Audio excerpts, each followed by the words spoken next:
Okay, we'll have a moment of silent meditation and pledge to the flag.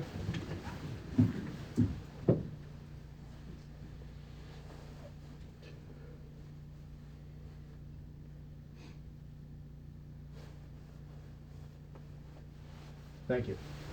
I pledge allegiance to the flag of the United States of America and to the republic for which it stands, one nation, under God, indivisible, with liberty and justice for all.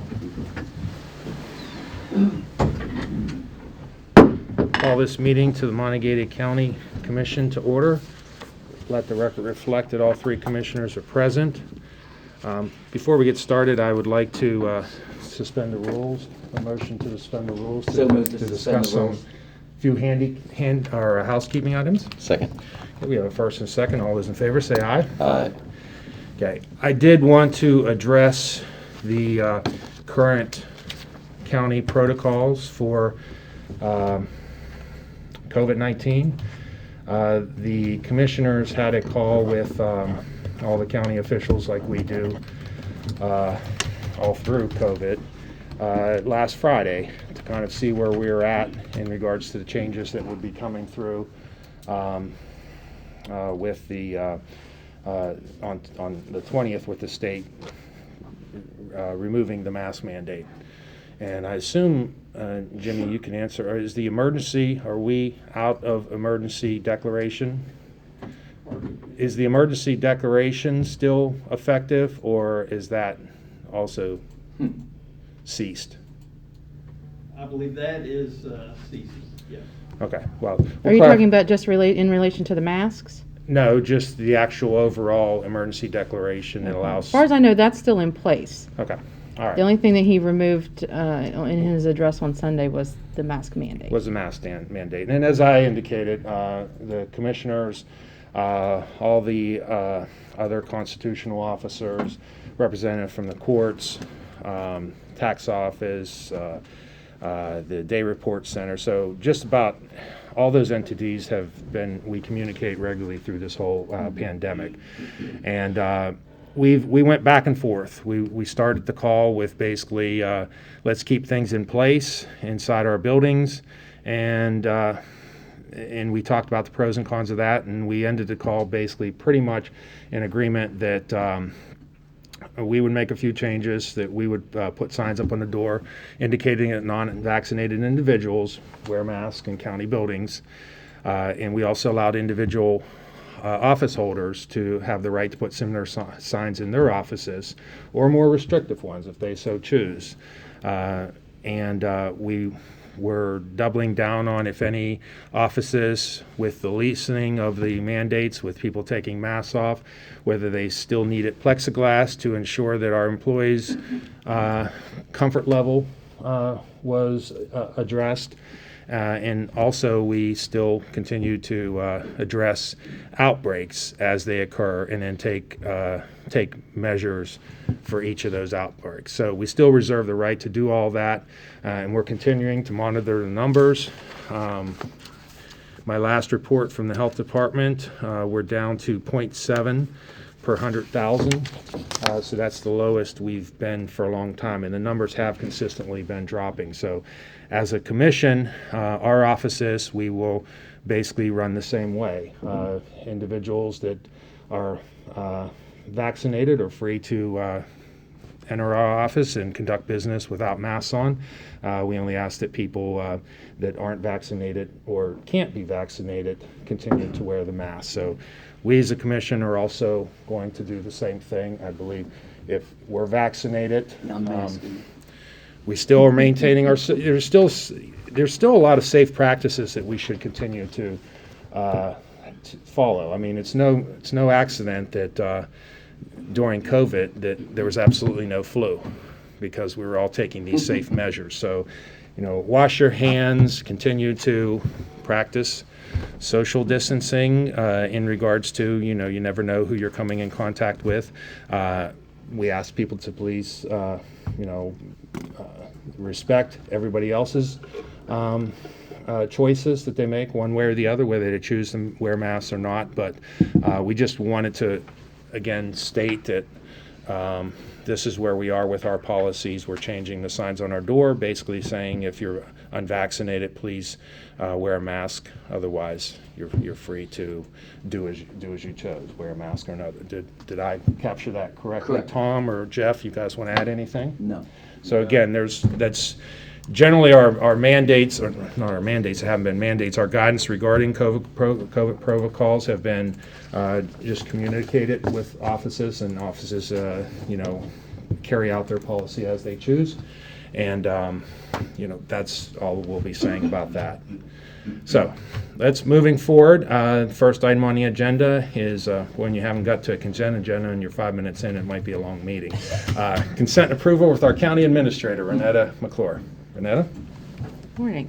Morning. Morning. So we have no exonerations to approve today. Minutes for June 16th, 2021. Vouchers, General County Fund, $58,353.46. Cole Severance, $2,630.51. Chestnut Ridge Park, $800. Camp Muffley, $1,175.31. Mason-Dixon Park, $291.02. Recreation Levy, $1,900. Assessor's Valuation, $609. Morgantown Industrial TIF, $1,501.42.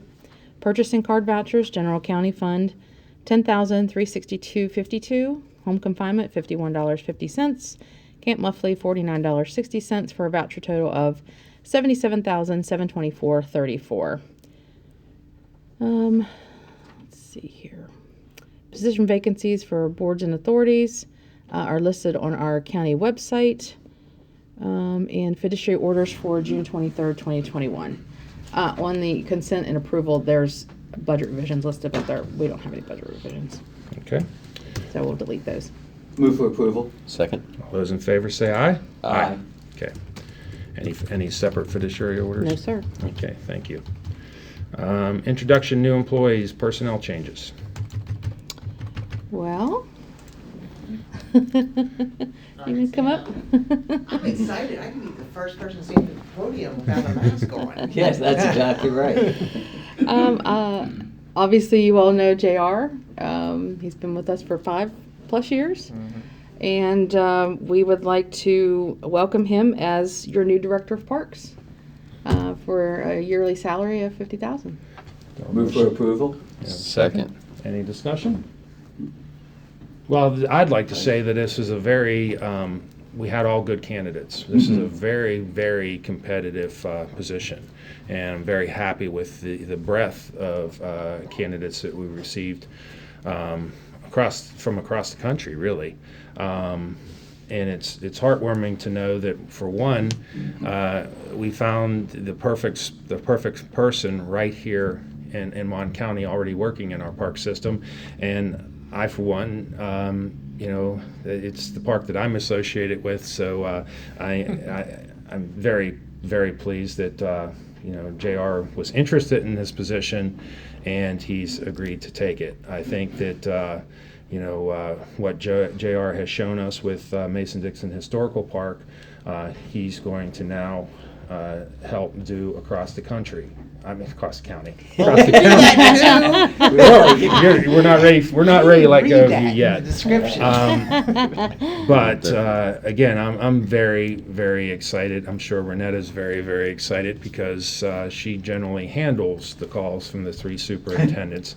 All the other management or administration of the parks will remain the same, where we have each advisory boards that advise the superintendents, and those superintendents will now work with JR to bounce ideas off him.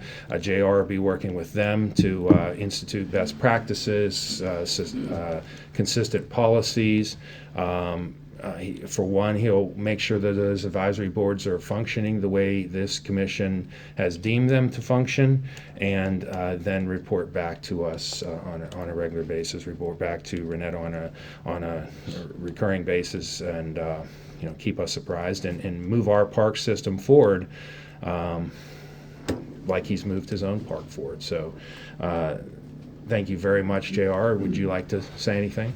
I just want to thank you for having faith in me to move our park system forward. Like I told you in our interview, I really hope to make it one of the best park systems in the state. I really think, being one of the best communities in the state, there's no reason why we shouldn't have the best park system in the state as well. I just want to say that already 5 minutes before he was appointed, I just sent him 2 emails already concerning possibility of looking for a new type system for consolidations. I've already sent him information, so I'm real glad that we are going to approve them. This position's effective July 1? July. Okay, but I'm sure JR Sorry, will hit the started. ground running. Yeah. Really? I'm just looking forward to the way that you rebranded Yes. your park, doing that in a system with a lot of folks in Mon County don't even know that what we have to offer. Exactly. And based on what you've done out there, I think we can rebrand our whole system and really get it out there what we have to offer and what folks can utilize at our park system. So We've already started that congratulations. process. Thank you. Great. Good. And welcome aboard again. Thank you, Thanks. JR. All right, thank you. We have to vote. Well, we have a first and a second. All those in favor, say aye. Aye. I guess it's official. Okay, for the second one, it's Miss Rachel Mitchell. As you know, we built the Mon County Extension Services and 4-H Center at Milan Park, and we've had Milan Park managing that for us. And I think the commission has decided to go in a different direction. And in doing so, you needed somebody to manage the building. So we advertised for a venue manager. We had applicants from Virginia Beach, Georgia. Yeah, we had a variety of applicants, and some of you have worked with Rachel. She was a park superintendent for us several years ago, and she applied for the job. She's currently the assistant director of the Marion County Parks and Recreation, and we have offered her a job at $47,000 a year. And she's actually working today, so she couldn't be here. But Move for approval. Second. Okay. And I knew Rachel for a very short time when I came on commission, and she left the commission, unfortunately. The commission's employee, which as the Muffley superintendent, because she wanted to have a family, and she built her own house and couldn't live on site. And that park, out of all of them, that and Chestnut Ridge, it really requires that the superintendent live there. So she decided to move on, and Marion County snatched her up, and she's been doing wonderful things there. So I'm very happy to bring her back, to have her living and working in Mon County. And the extension building is the commission had a vision for what we wanted for that building.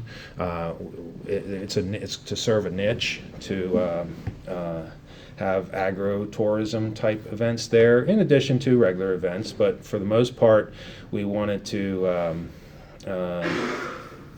be able to facilitate more events of that nature, work more closely with the fair, 4-H, FFA. Yeah, they don't go by, it goes by FFA anymore. It used to be Future Farmers of America, Right. now it's just FFA. Right. The Farm Bureau, a host of organizations. So we really, we have a partnership with Milan Park to manage the building, to lease the space out, but we really felt like we needed a dedicated individual in the building to grow what we want to do in the building, and eventually, hopefully, maybe even kind of tie that all in with our overall park system. So, Rachel was the perfect fit, and again, I'm glad that we can hire one of our own, because we did have national interest in this one, but because it was a hybrid position, it was kind of a hard position to apply for. But again, I'm glad that we can hire one of our own, and looking forward to working more closely with Rachel than I have in the past. Yeah, I was fortunate. She was at 2 parks. Am I not correct? Yeah, and then had to leave. And I'm very excited because she had also worked with JR. So I think we now have it. So you know me, I always like to come up with a catch. I'm going to call you the green team, because I think that's clearly what we're going to do. And her background also in agriculture, and I think the two of you will set up what we are trying to do is, Jeff said, a branding of the entire county. And that's what I'm looking for. And I'm very excited. And I think very looking forward to working with Rachel and then the two of you. I don't have anything to add. You guys covered it. Her official start date is July 19th. July 19th, correct, because she wanted, Great. and that's the kind of thing that says about her, she wanted to continue the programs. And I think anyone who has said to us, well, how come we can't have what's going on at Palatine Park and all the events? We just snatched them away, and now we will be able to. So I'm looking forward to that. So we have a motion and a second. All those in favor say aye. Aye. Okay. Welcome, Rachel, if you're The green watching, team. if you're watching virtually. Any other new employees, personnel changes? No. Okay. Next item on the agenda is comments from the public. I'll open up comments from the public session. Any member of the public wishing to be heard should raise their hand and come forward, provide his or her name and address for the record. And please note that time will be limited to 3 minutes unless circumstance warrant additional time as approved by the president. So, do we have anybody that would like to speak in public comment?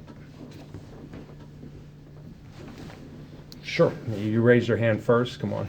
Yeah.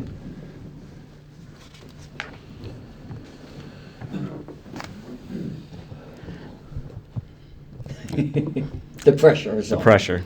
All right, I appreciate you all letting me speak again. I'm Dr. Jeremy Husted. I work at WVU Medicine. I'm an assistant professor. I specialize in addiction treatment. I also serve as the president of the West Virginia Society of Addiction Medicine. So I appreciate being able to speak again. We spoke last week. Provided letter was also in the work session that we had. So a few comments. Again, to reiterate from a physician standpoint, from the multiple physicians that signed on to the letter, we certainly have concerns about medical cannabis, not necessarily in it of itself, but how it is being propagated here in this county, the number of dispensaries and such. We're not fundamentally opposed to the use of medical cannabis, especially with specifically in end-of-life care. As I spoke to you last week, in certain countries, including the UK, they actually give heroin, medical-grade heroin, to people that are dying. It's not illegal. So fundamentally not opposed to certain narrow indications for it. Certainly we don't have that many people end of life in this county. In medicine, traditionally what we do is if we have someone that we're seeing, if I see you as a patient, I diagnose you with something and then I come up with treatments which can include medicine. Largely, the way that medical cannabis works is the opposite. So someone wants cannabis or they heard about it, and then you work backwards to find a diagnosis that fits the bill. And that's, again, unfortunate with some of the certifications that happen from out-of-state entities that kind of come in, get a medical license, and just certify away.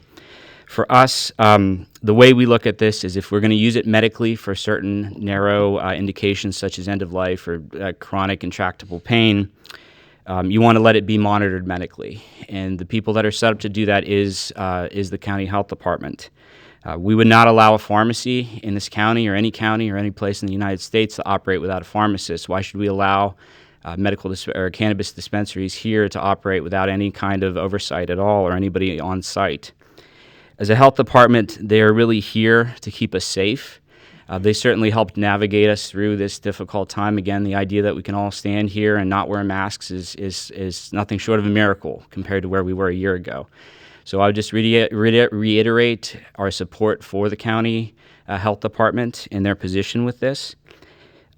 Really, when you look at what they've put in, it's very common sense. The health regulations are ones that we should support and not reject. And I would stress that this is probably not the time to suddenly turn our back on our county health department after they've helped get us through this. Again, it's not the idea of trying to keep it away from everybody, to make it impossible for folks to be able to get it who really need it. But the idea is if we're going to do it here in this county, let's do it as best as we possibly can. So if we want to have the best park system, let's have the best park system. If we're going to have medical cannabis, let's do it better than anyone else and be the shining star in the state that everywhere else can look at us and say, this is how you do it correctly. What we don't want is kind of a system where anything goes, there's no oversight, there's no local oversight.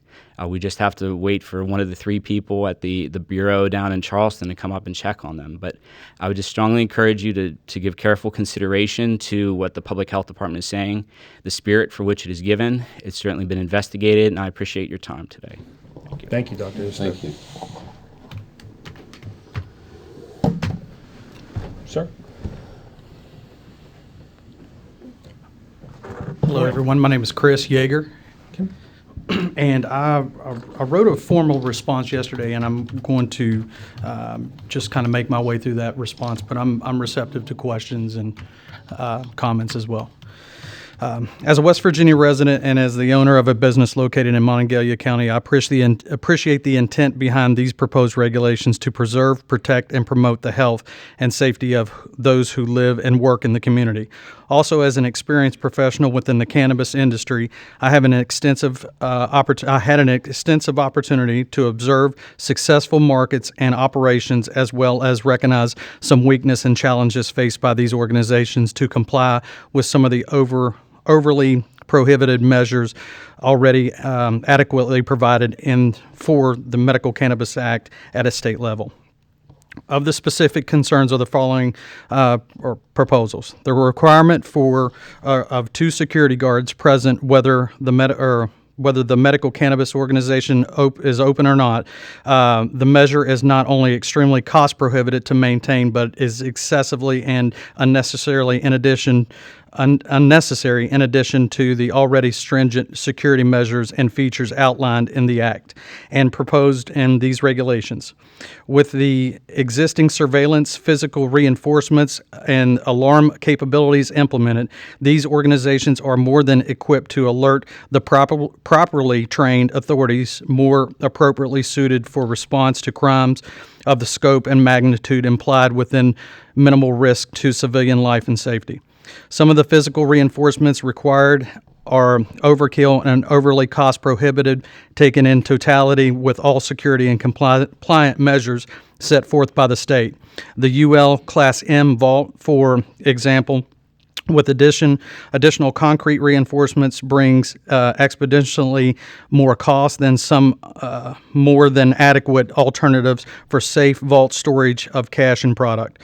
The cost and impracticality of employing a full-time medical professional while also prohibiting that individual from actually issuing patient recommendations is both excessive and unnecessary, placing undue restrictions on said medical professional to pursue independent practice and corresponding compensation. At the point of entering a dispensary to purchase cannabis products, the establishment contact between the patient and his or her recommending physician is more than adequate to allow for an understanding of how cannabis may be incorporated into the treatment plan. Any risk or contradictions and any questions the patient may have about the medical aspects of their various treatment options. The guidance and education now shifts focus to the specifics of product knowledge and recommendation, of which the cannabis industry professionals are suited to provide more so than, I'll say, a physician that I think the requirement is a 4-hour course. The proposed inspection may potentially overburden local health departments, personnel, while not being necessary to maintain public health and safety as written. Many of the aspects of the operation,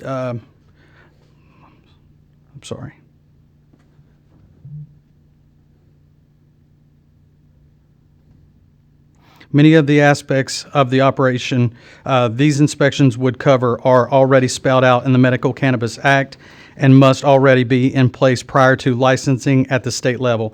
Inspections to ensure cleanliness standards, GMP, and other health-specific regulations would fall more closely under the health department's role in the facility security, other than the facility security and structure requirements.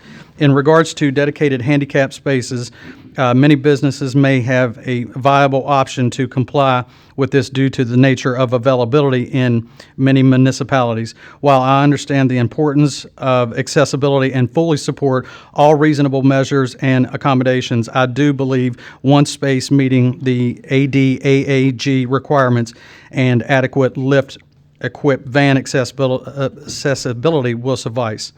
All in all, I find the proposed regulations thorough and well-intended. The mutual goal of our citizens, business owners, and governing officials should be to establish and maintain a prosperous, inclusive, safe, and healthy community for all, with some open communication, meaningful dialogue, and consideration for the needs and resources of everyone. I am optimistic that this goal can be achieved. Thank you for your time and consideration, and I look forward to participating in further discussions. Thank you very much, Mr. Yeg. I believe we acknowledge that we did receive your letter. Yes. Okay. We haven't done correspondence yet. I know, we're we good. haven't got there yet, but yes, we did receive your letter. So I'm thank sorry I you. kind of stumbled through that. Normally, I fine. just kind of shoot from the hip, and we have had a business here, a CBD-based business where we participate in industrial hemp. We've seen thousands of patients that have come in and used this as an alternative to prescription drugs. The reason that I've got in this fight personally is I lost 2 loved ones to opiate-related overdose deaths. I think it's no secret that West Virginia has led the nation in prescription drug overdose deaths, and it's a scourge and a blight on our community that we've faced for many years. And I'm a Marine Corps veteran. I'm hopefully optimistic that we can seek a safe, natural alternative whenever it comes to dealing with many of these different issues. And I think the real regulation, in my personal opinion, should fall on the pharmaceutical companies and the more deadlier of these options. Thank you very much. Thank you very Appreciate much. it. Mr. Thank you for your service. We have anybody else? Okay, seeing no one else, I'll go ahead and close public comment. Colleen Kuhn grants, none?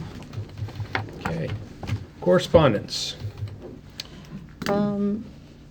As we already mentioned, we received a letter from Mr. Yeager, Appalachian Cannabis Company, and we received an email through our website this morning from a John Whitmore regarding he was a planner with Morgantown when they developed West Virginia's first medical cannabis land use ordinance. That was 2018. Just comments about that. And That's I it. did receive the letter. I just to flavor both letters. They're both not in favor of the proposed health department ordinance. I received 2 correspondence I just want to make public. And I share with the other commissioners. I received an email from Sherry Lopez from the Political Capital LLC, and her letter outlined her concerns about the new medical cannabis regulations and the legislature's concerns. And then the second one is, Squirrel, I want to go to something different, which I think is a little more positive, which is received information about Thursday, July 8th, from 11 to 5 o'clock, a community job fair that is put on by the Morgantown Area Partnership, Forge Business Solutions, and a regional community job fair at the Marriott Waterfront Place Hotel. And I think this is very important. If I can make sure we get that out, and I'll get that information to you, but I thought it was important to get out. Okay. Jeff, do you have any? Just got the same ones Okay. you guys got. Yeah, and I don't have any that were of note that weren't already mentioned. Unfinished business. None. Okay. New business. Consideration of the Monongalia County Board of Health regulation for approval of cannabis-related businesses in accordance with West Virginia Code 16-2-11B3D. Before we address this agenda, I'm going to like do a little housekeeping in regard to what actions we have to take. Sure. So with your... Go ahead. That's fine. Please. West Virginia State Code 16-211B3D reads as follows. All rules shall be approved, disapproved, or amended and approved by the county commission or appointing entity within 30 days of approval from the Board of Health. There was a little bit of confusion about whether this applied or not. I do want to further read that West Virginia State Code 16-2-11B3G further states that a rule currently in effect is not subject to approval unless amended from the county commissioner appointing an entity. So we had to do our due diligence to ensure that our action was in accordance with the state statute. The key word is in effect. If the rules were effective upon adoption by the Board of Health, then the Commission wouldn't have an action to take currently in regards to the original rules passed by the Board of Health on May 27, 2021, as SB 12 did not go into effect until June 2nd, 2021.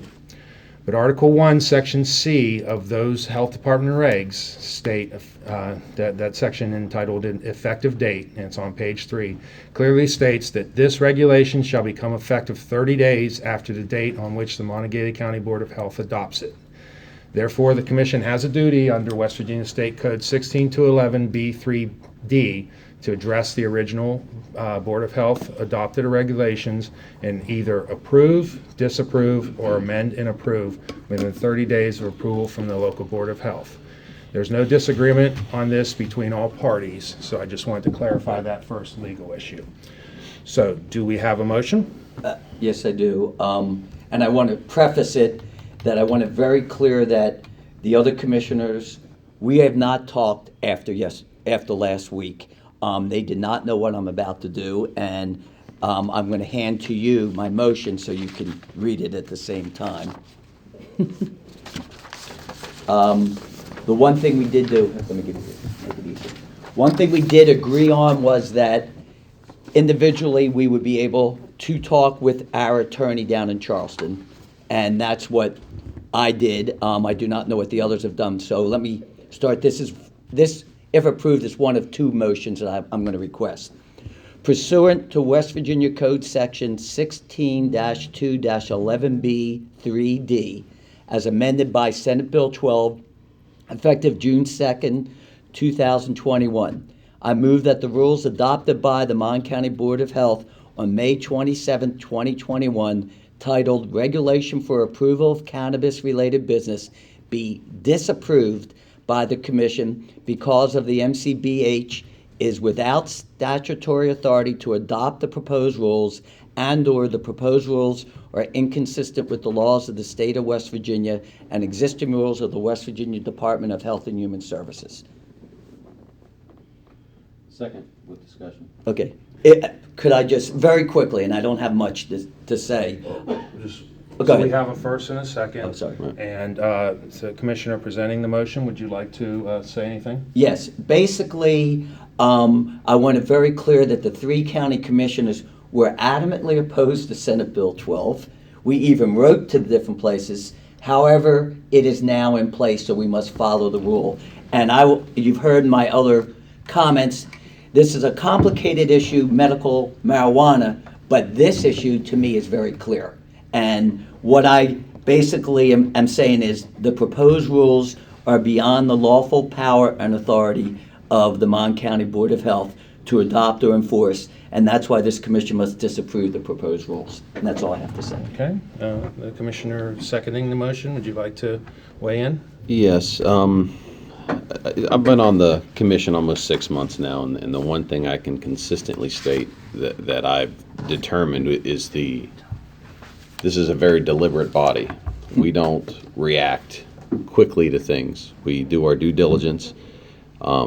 And in this instance, we've had a lot of influence from outside sources directing us in one way or another based upon their opinions, and we didn't react to those. We sought out legal opinions first. The commission, prior to my arrival, got an opinion in October of last year when these regulations were first proposed. And then we sought another legal opinion recently to determine first if we should act, if we have a duty to act on this ordinance, and then secondly, as to what the legality of that ordinance was. The one thing I would take issue with was something that was said at the public or at the work session, was that I believe it was stated that you can get a legal opinion to say whatever you wanted to. From an attorney's perspective, I take offense to that, and especially from the commission's perspective, I take offense to that. We didn't have an opinion that we wanted. We simply sought an opinion as to what the law was and what our duties were under that law. We didn't influence our attorney at all. We simply presented the facts and asked for their opinion upon that. Based on that, it's my opinion that, and I concur with Commissioner Bloom, that we have a legal duty to act upon this ordinance, and I believe that the ordinance is not consistent with state law, and as such, I believe we should act to we should vote to disapprove it based upon that, not on the legitimacy of medical marijuana or its application thereof. I feel that's an issue that was decided by the state legislature, of which we are an arm, and I believe the ordinance goes far and above what the legislature has already enacted. Thank you. And I will apologize ahead of time. I'm a little bit more detail oriented. Go ahead. I have a little bit more to say, but if you just bear with me, and I'll let you guys also weigh in if you want to say anything else.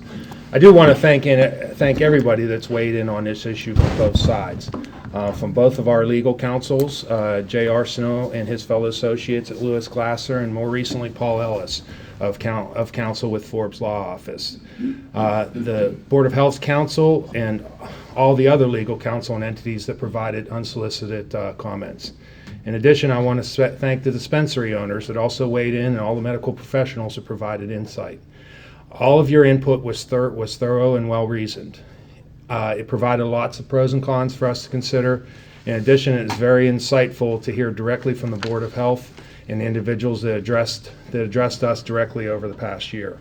There's no doubt there's passion on both sides of this issue. And I want to go through some of the questions, some of the things that were raised throughout this whole process. Dr. Smith raised an interesting question when he posed that if we didn't have this power, why did the legislature feel the need to pass SB 12 to take it away? Which is a very interesting question. That's a legitimate question, but our action here isn't to discern state legislative intent. It is to act on a statute that was passed by the legislature and passed in the law. Again, though this is an interesting argument, it's not our job to try to discern legislative intent. Chairman Chico raised the example of other areas that they dealt with, such as indoor air, smoking ban, the pools that they regulate, tanning beds, and tattoo parlors. Well, those items are provided for in state statute. Smoking was addressed in 16211A, which allows Board of Health to regulate environmental health protection, including promoting and maintaining of clean and safe air. This provides the Board of Health with clear authority to regulate indoor smoking and/or air quality, and this was fought all the way through to the Supreme Court, which affirmed that right. Pools, tanning beds, and tattoo parlors. Adopting rules for pools and tattoo parlors and would appear to be part within the authority of boards of health related to a board's statutory authority to prevent, control, spread of communicable diseases under West Virginia Section 16211. These examples have been dealt with or are consistent with state public health laws and rules of the West Virginia State Department of Health and Human Resources as required by 16211. Further stated locally, we could have more stringent health regulations than the state, just not less stringent. According to our own West Virginia State Supreme Court, that would appear to be not accurate. As stated by the West Virginia Supreme Court, without question, the regulatory authority of local boards of health is limited by statute to be consistent with state public health laws and the rules of West Virginia State Department of Health and Human Resources. In this regard, regulations adopted by local boards of health are analogous to municipal ordinances, which are inferior in statutes and subordinate to legislative acts. Such subordination to the predominant power of the state, when that power has been exercised, is necessary to avoid serious confusion and oftentimes absurd results. And that was the Foundation for Independent Living versus Cabell-Huntington Board of Health. So Chairman Chico also raised one of the most important things about this whole discussion. There's no other industries like this that are strictly cast with a highly liquid product. So it does present a lot of inherent issues that require close scrutiny. The most convincing argument to me in favor of the Board of Health regulations was a presentation by Board of Health member Tony Diacchio, Keith Zulig, and Dr. Jeremy Husted, who was an advisor to the Board of Health. These individuals have done the research and have legitimate concerns. I was particularly intrigued with Tony's comparisons with Ohio. Ohio has 57 dispensaries statewide, but a population of 11.7 million. That's one dispensary per 205,000 Ohio citizens. West Virginia will have 100 dispensaries for 1.9 million people, or one for every 19,000 of West Virginia citizens. Now, in fairness, Tony indicated that Ohio is moving to increase their dispensaries to 130, but that would still be one per 90,000 people, still about 1/5 the concentration that West Virginia will have.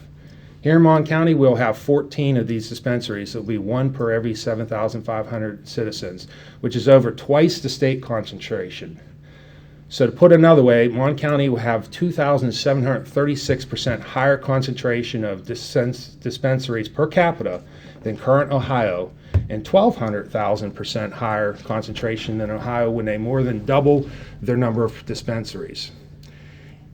Even staying local to West Virginia, Mon County will still have a 253% higher concentration of dispensaries per capita than the rest of the state as a whole. All this while Mon County is the most healthy county in the state per a number of public health sources and the second lowest per capita cancer rate. In addition, 25 professionals that live right here in our county took the time to draft a letter and put their names on that letter, staking their reputations. I was very impressed with the letter. The individuals, there were 21 physicians and pharmacists that signed the letter, and this is the who's who of WVU medicine. I mean, Associate Professor and Chair of Department of Behavioral Medicine and Psychology, Forensic Psychiatry Fellowship Program Director, General Psychiatry and Addiction Medicine, Department of Behavioral Medicine and Psychiatry, Addiction Medicine Fellow, Director, Psychosocial Oncology. I mean, I can go on and on and on. So these people ought to be listened to.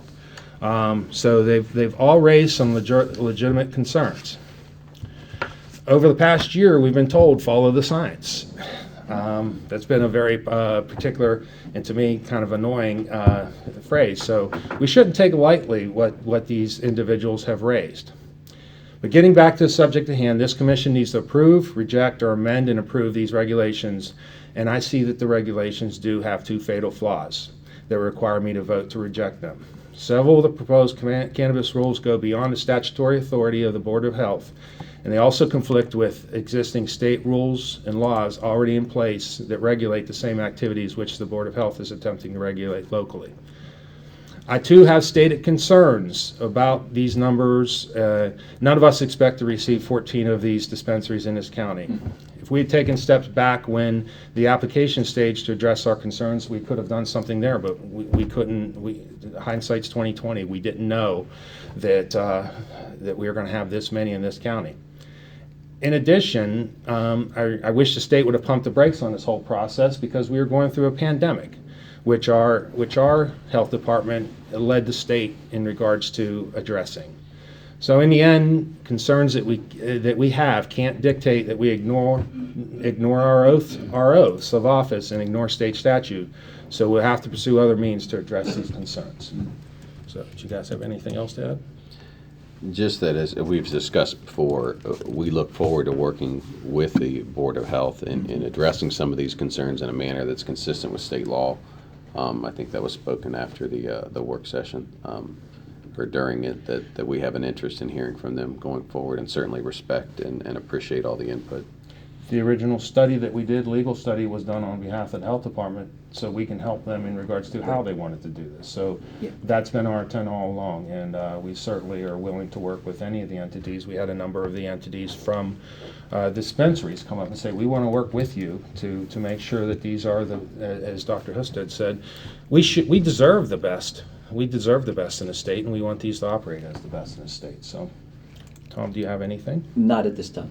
Okay, so we have a motion and a second. All those in favor of the motion say aye. Aye. Okay, motion passes unanimously. I have a second motion that I would like to now share with you. Okay. And I'll explain why. Let me read the preparation of the order, then so I could explain it at least, and then we can vote it up and down. But I move that the commission direct its county administrator, Renetta McClure, and legal counsel, Paul Ellis, to prepare an order for review and signature by the commission, memorializing the commission's vote today to disapprove the proposed rules adopted on May 27, 2021 by the Mon County Board of Health, to include the procedural history and basis for the disapproval as identified by the commission today during its consideration, discussion, and vote on the motion. And I'll explain why. You have a second? Second. Your discussion? Okay, basically, we're in new territory. As you said, Senate Bill 12, there are no rules, regulations, and I believe, and I'm very excited, that the Executive Director of the County Commission Association of West Virginia, Jennifer Piercy, is here to see how we're going to do this. I've probably received a half a dozen calls from county administrators, state senators. Everyone was wondering what were we going to do, and I made it very clear that we were going to deal with it on today. And when I talked, and I want to thank Paul Ellis, I asked if we could have an order so that we have an actual rules and regulations of what we followed, so that when the state and other counties deal with issues like this, there is a procedure. And that's why I'm asking this, so that way it would come back to us next week so we could look at it, discuss it, because the issue has been solved, but this is more of like what we do with annexation, that it gives an order to clarify what we have done and why we did it, rather than someone just, oh, we just approved it without any rhyme or reason. And also, I don't know if there will be legal action, but at least it sets up the direction of why and the process we went through. And that's what, after talking with Mr. Ellis, he felt that this would be very important to have. And then with the rest of the state watching, we set up a procedure. And I know that is something we want to make sure we do clearly. And again, it has nothing to do with medical marijuana. It has to deal with how we're dealing with the issue with Senate Bill 12. So I'll throw it out to you. Quick housekeeping order. Yes. So when we vote on annexation is the example where we make a decision and then we issue an order. That order states the commission's reasoning, and it doesn't have to then therefore come before the commission for us to approve the form of the letter. I didn't know. It's just signed by the president, correct? Or does it need to come back up and say, yeah, that's what we agreed to? Typically, in an annexation, in your example, an annexation would already have an order prepared. Right. And it would already be in front of you for approval. Okay. My concern was if we had the So order it's not exactly prepared, the same. it would look like we discussed it. So as long as the order's prepared and is consistent with what we've just discussed Yes. here, I think the president can sign it. And That's fine with and me. Send it on. Or would you like to just bring it before another meeting? I just want to make sure, because to be in compliance, we had to act by today. Right. And I don't want to be outside that compliance. That's all I want to make sure. Well, you all have voted and disapproved the regulation today. Your order would just memorialize what action took place today. Okay. So really, your approval would just be a housekeeping measure at your next meeting. Assuming that he can do it in a week. Yeah. Maybe a couple weeks, Yeah. but. Right, I think the exactly. concern was that I wanted you to have an opinion. they want the commission to support the order in its entirety, and if there's anything that you would maybe want to take out or add, Right. you would have time to do that before next meeting. But we just have to be careful. We shouldn't add anything that hasn't already been. Exactly. This is only going to be This is procedural procedural only. Yeah. items. Okay. All right. And that's why I wanted to make sure that you would be able, in case, you wanted to get some of your input in, and that's fine. I didn't want to look like it was just Commissioner, one. you had a lot prepared, obviously, Yeah. so there may be things that you want to take from your speech to add into to the that. order, so. Right. All right, yeah, and Tom's right. This is new territory. The statute, and that's what's been frustrating about this whole Yes. Med-Mal statute in regards to the applications. They hand the applications to the health department and said, you're supposed to review these. No criteria as to how they were supposed to review it. I mean, we were the only county that stood up and said, well, how do you want me to grade this? So just like the statute, so there are holes, and that's not cast aspersion on the legislature, but these things need to be addressed in going forward. But it didn't call for any, it just said we had to approve, reject, or amend and approve, and it didn't say anything else. So in talking with our attorney, we felt it was a good idea to issue an order to at least memorialize this, so, and I agree. Just to note for the record, I had never seen, nor do I believe Sean had ever seen this proposed motion, the second motion. And I only state that because it's predicated on Right. the action we just took, Correct. voting on the first. Yeah. nor did I speak with the attorney about this, and I don't believe that Sean did either. I just didn't want it to appear that you say that No, it's not pre-planned, and yet here's a That's printed what I was motion. worried about. So this No. was done sua sponte by Tom, and so Sorry. well, no, that's fine. Being prepared is fine. I just wanted the record to note that I didn't see it first, and neither did Sean, so that it didn't look like it was pre-prepared by the commission as a whole, rather one member.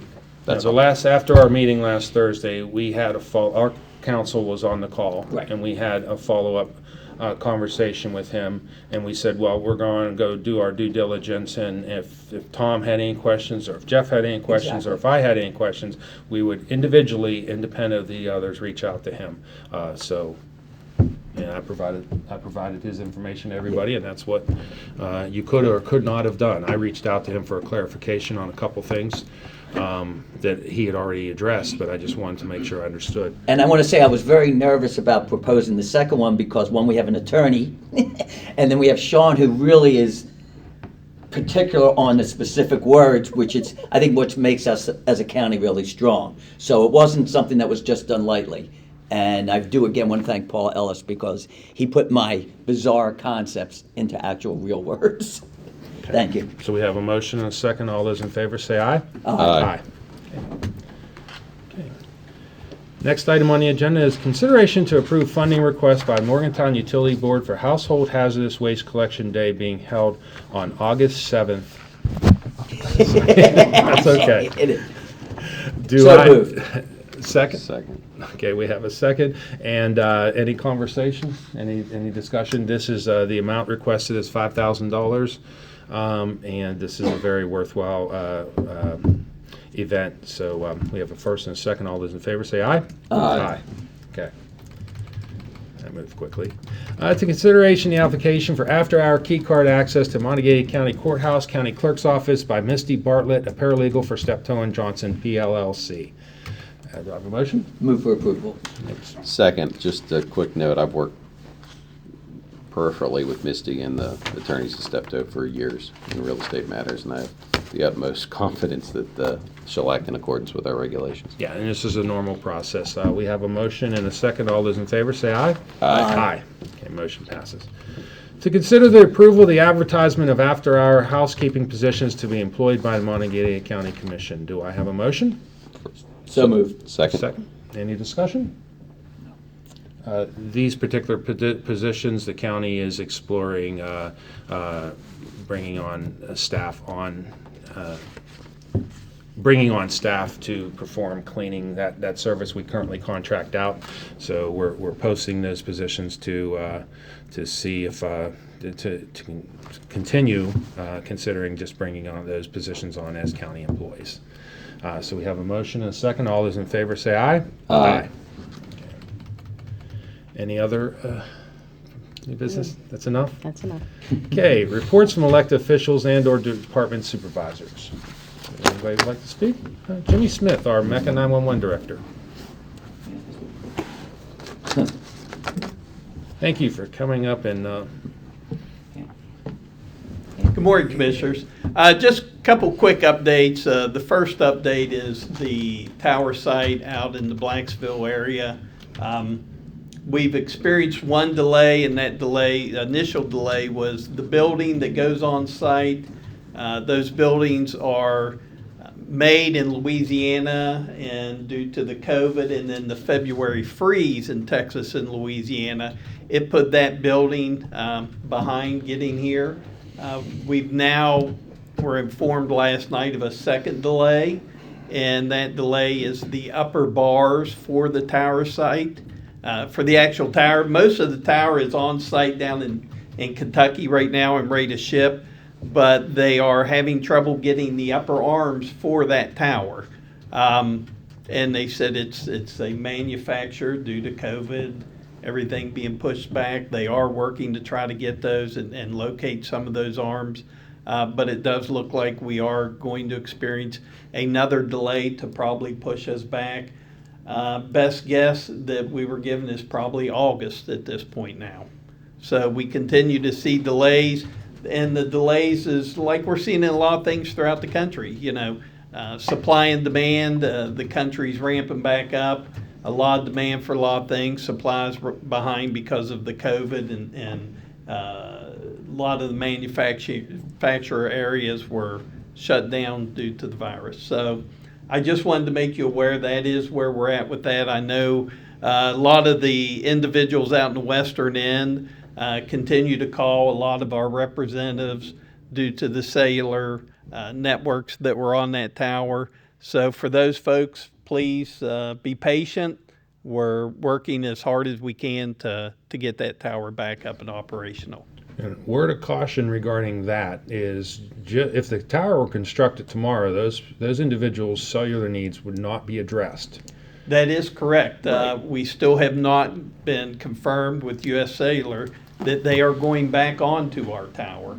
We have reached out to U.S. Cellular. They still have not confirmed to us that they want back on our tower. They still are operating a mobile, what's called a cow, out in that area, and it's the service that they are providing is not what those customers are used to when they were up on top of our tower. But we continue to reach out and try to work with U.S. Cellular to see if they're going to want back on the tower. But they have not confirmed at this point. Would it be would it be helpful if the commission were to write a letter to U.S. Cellular asking that they address this issue? I think, yes. Because again, we know they need to be preparing to be back on the tower. So in August, not wait till we have the tower Yeah. up and then get to that point. I think that's a great idea. Yes. I know when we were tearing the tower down, it was really hard to get communication. So,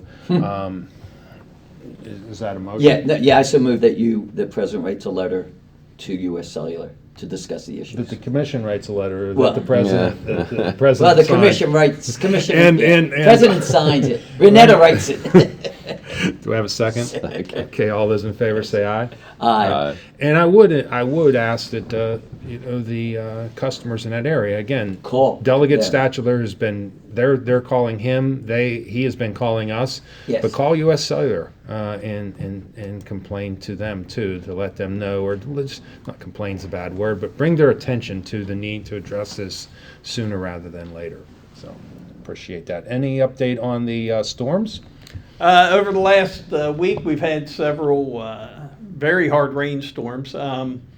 The National Weather Service first reported out of the Morgantown Airport of 1.92, if I recall correctly, the amount of rain that we received. But we've now discovered several residents and private rain gauges throughout the Morgantown area. And in that Suncrest area, that Patterson Drive, University Avenue area, we're seeing reports now up to 5 inches of rain fell in that area.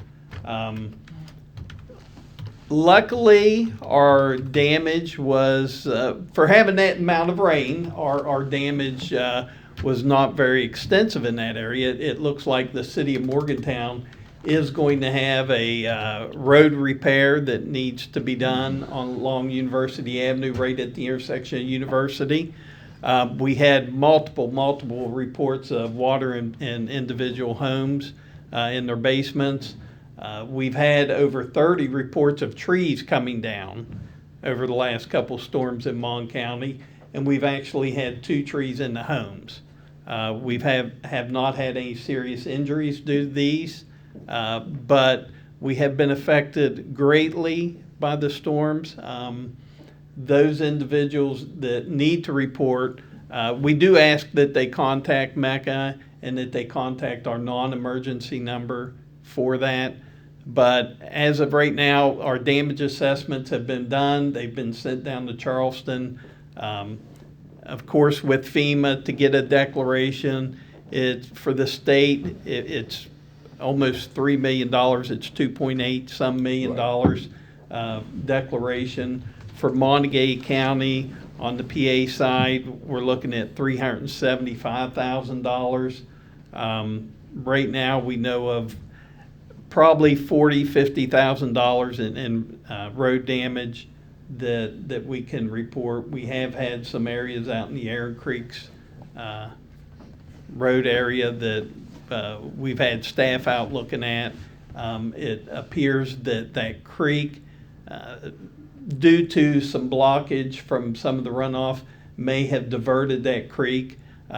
We are hooking those individuals up with the state VOAD to try to assist them with some of their damage. Thank you very much. Thank you very much. Really appreciate it. Anyone else? Okay, reports from county commissioners. Tom? Yeah. This has actually been a very eventful meeting for a summer meeting between the tower, the mass, the Board of Health, and our new park system employees. I do want to also bring up one other issue that we also did break a record this weekend, and not a really good one. The Pantry Plus More provides food, and on Saturday we dispersed to 534 families, but 1,268 family members, and that's the most we've ever done. And I can only imagine what happened before Mountaineer Food Bank was able to work with us. And unfortunately, we're going in the wrong direction. People say it's great. Actually, it isn't. We should be going the other direction. But I do want the public to know that there is food available, and if you have children, please call the school system, because we are working with them, and we give out food daily for that. The other thing I do want to say is I do want to thank my fellow commissioners. I'm really impressed, and people don't understand how difficult it is to come up with a very complex issue, listen to both sides, and all three of us are passionate, and I know the people that are passionate. And as Jeff Arnett said, that after this, we are more than willing, and I'm saying, want to sit down with them, and maybe if we can't change it locally, get the support to change it at the state level on some of these issues that have been brought up. And again, I want to thank my fellow commissioners. This is not an easy situation. We do not talk to each other out of the room, so that's why the motion and the preparation of the order was only basis if the first motion had passed, and they had not seen that, and I want to make that very clear. So thank you. Since the last meeting, last Thursday, we had Milan Park board meeting. We had the Milan Park board meeting, and then I had a broadband call in the afternoon, and then a Board of Health meeting or work session that we had last Thursday, which was a 2-hour Yes. work session. Friday we had another broadband initiative call, and we had a county officials COVID protocols discussion. This week, on Monday, we had a meeting at Milan Park regarding sports complexes, and just a discussion of doing of the whole overall county inventory of overall public recreational complexes. And Commissioner Bloom joined me for that. We met with Milan Park officials and some citizens that had requested the meeting. Had a Mon County Broadband Survey Construction Subgroup, starting to have these different meetings for the subgroup, working with our consultant, and then we had an emergency map executive committee meeting. Today's a regular day, but this by no means is a regular day. The Friday we have staff reports, and then I have our regular 2-week update with Ice Miller on our broadband initiative. Saturday, hopefully going to go and work with JR. JR is organizing a Mason-Dixon Historical Park creek cleanup. I just got to figure out how I'm going to be able to do that and address my daughter's softball tournament. But I did commit to be there, JR. I just probably need a little bit more guidance. When I heard you send out the last message about if you can bring your own boat, I'm like, unless you, I'm going to need some help. In general, I do, obviously most of the talk today has been in regards to medical cannabis. This commission has a history of supporting and building the Mon County Health Department. In 5 years, we've more than doubled their budget and helped them modernize at a time of ever-shrinking state budgets. They have increased their ability to serve the people of this county. Smile Express is a perfect example, which we then provided additional funding so that they can serve more people in this county. They're in our capital planning. As we down the road, we're envisioning a new home for the health department.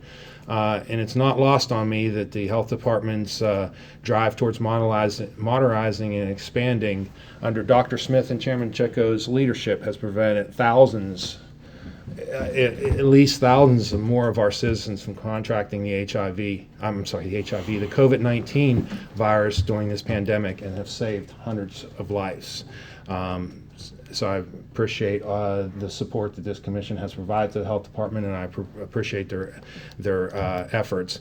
I had individuals that were reaching out to me to try to gauge where I stood in this whole issue, and I told them, don't try to mistake my fervent support of the health department for judgment. So I'm glad that we were able to talk through this whole issue. I appreciate the commission allowing or agreeing to my idea to pitch to have the health department to present their side, because prior to that, honestly, all we were getting was what was out in the public and what people that were bombarding us with their side. So we were getting just one side of the story. So having those individuals come in, letting the public see their expertise was really, really helpful. In closing, I want to say that I have the utmost respect for our public health officer and our Board of Health. I would put them against any Board of Health across in the state, and the citizens of Mon County are lucky to have such a competent group of dedicated individuals giving their time and talents to serve our citizens. Regardless of how these efforts turned out today, I see them as being successful in raising some legitimate concerns. I hope that our Board of Health and local medical and public health officials work with our legislatures to address these issues. The takeaway that the public should notice is that the Board of Health is taking its responsibility to protect our citizens seriously, and that this commission, if anything, is deliberate, thoughtful, and thorough in addressing everything that comes before it. This is not and has never been about winning. Whether you side with the Board of Health or the medical cannabis dispensaries, it's been about what's best for our citizens. And we're all on the same team and have the same goals. This is how all issues that come before the commission are dealt with. And we'll have many more like this, like the land use and subdivision regulations. If the Board of Health, if you think you've been vilified, sit back and watch how the Planning Commission is treated. And their efforts are attacked as we address that issue. We shouldn't come in with anything with preconceived notions and work to get to that notion. We shouldn't publicly state our positions until all the facts are heard in these chambers, in the full view of the people. We should be open and listen to all the facts and set aside any inherent biases or influences and state any potential conflicts, whether real or potential or perceived, so that we are completely transparent. Chairman Chico would tell you that we are friends, but from the time that the Board of Health took this regulations up, I wouldn't take his phone calls. I don't think Sam and I have talked other than this meeting for about the last month. We talked to the Board of Health meeting when they actually passed this, and I wouldn't answer his calls after that. So, I take our responsibility seriously. I think each of you do too, and the public should be aware that this is how we operate. So, I think I've said enough. I'm sorry. Jeff, you didn't allow Jeff. Sorry, I usually go last. So Jeff, go ahead. Just two quick things. One, as everyone else, the other two of us got the notice of the job posting for the executive director at the Sobering Center. Oh yeah. It's out there. Please, if you know anyone in that field, we're really excited to work with them in this venture. And also, I've gotten many calls about the storm damage to our Mon River trails, and Ella Belling, the executive director there, has gotten all those and has plans in place for the Deckers Creek Trail, at least 7 washouts on the Deckers Creek Trail and the Star City and Arboretum. There's a big issue there, trail blowouts in the Little Greer Crossing, and paving at Deckers Creek Trail inside the city limits. So those are out for bid for a lot of those projects. Some are ongoing now to be repaired, but whatever we get damage-wise that you can see out on the streets, the trails get beat about probably 5 times that. Yeah. So if you know anyone like to volunteer and help them out, they can always use foot soldiers out there doing the yeoman's work on those trails. So that's all I have. Move to adjourn. Second. All those in favor say aye. Aye. We're adjourned. Thanks.